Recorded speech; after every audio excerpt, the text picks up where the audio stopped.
ರನ್ನನ ಗದ ಇದ್ದಕ್ಕಿಂತ ಶ್ರೇಷ್ಠವಾದ್ದು ನಮ್ಮ ಕನ್ನಡಕ್ಕೆ ಕೊಡುಗೆ ಅಂದ್ರೇ ಪಂಪ ರನ್ನ. ಏಕೆಂದರೆ ಇವರ ಸಾಹಿತ್ಯವನ್ನು ಓದಿದವರು ಮರೆಯೋಕ್ಕೆ ಸಾಧ್ಯನೇ ಇಲ್ಲ.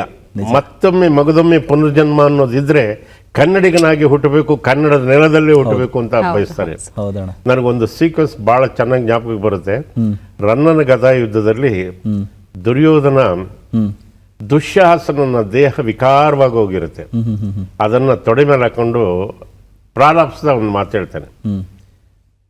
ಅಣ್ಣನಿಗೆ ತಮ್ಮನ ಮೇಲೆ ಎಷ್ಟು ಪ್ರೀತಿ ಮಮಕಾರ ಇತ್ತು ಅನ್ನೋದನ್ನ ಕವಿ ಎಷ್ಟು ಚೆನ್ನಾಗಿ ಚಿತ್ರಣ ಮಾಡ್ತಾನೆ ಅಂದರೆ, ಜನನೀ ಸ್ತನ್ಯಮನುಂಡೆ ನಾನು ಬಳಿಕೆ ನೀನ್, ಜನನೀ ಸ್ತನ್ಯಮನುಂಡೆ ನಾನು ಬಳಿಕೆ ನೀನ್, ರಾಮರಸಂ ಸೋಮರಸಂ ದಿವ್ಯಾದಿ ಭೋಜನಂಗಳಂ ಮೊದಲ್ ಪೀರ್ದೆ ನಾನು ಬಳಿಕೆ ನೀನ್, ಬಾಲತ್ವದಿಂದ ಎಲ್ಲಿಯೂ ಒಮ್ಮೆಯೂ ವಿನಯ ಉಲ್ಲಂಘನ ಮಾಡುವುದಿಲ್ಲ, ಮರಣಕ್ಕೇಕೆ ನೀನು ಮಿಂಚಿದೈ, ಮರಣಕ್ಕೇಕೆ ನೀನು ಮಿಂಚಿದೈ,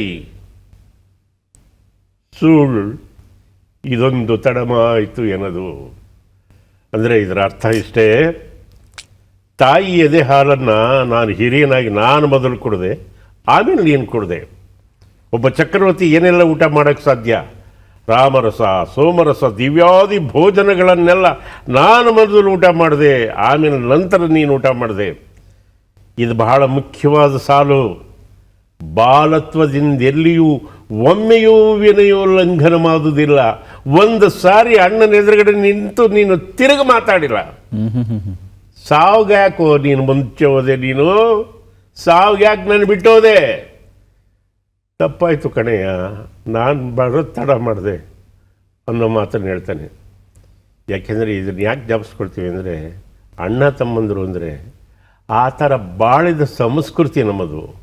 ಒಬ್ಬ ರಾಮ ಒಬ್ಬ ಲಕ್ಷ್ಮಣನ್ನೇ ತಗೊಳ್ಳಿ, ಭರತ ಶತ್ರುಘ್ನನ್ನು ತಗೊಳ್ಳಿ, ಅವ್ರನ್ನೆಲ್ಲ ನಾವು ನೆನೆಸ್ಕೊಂಡ್ರೆ ದಿವಸಕ್ಕೆ ಒಂದು ಸಾರಿ ರಾಮ ಕೃಷ್ಣನ ನೆನೆಸ್ಕೊಂಡ್ರೆ ನಮ್ಮ ಜನ್ಮ ಪಾವನ ಆಗುತ್ತೆ. 73 ವರ್ಷ ಆಗಿದೆ ದೊಡ್ಡಣ್ಣನಿಗೆ, ಅದಕ್ಕೆ ವೇದಾಂತ ಹೇಳ್ತಾನೆ ಅಂತ ಅಂದ್ಕೋಬೇಡಿ.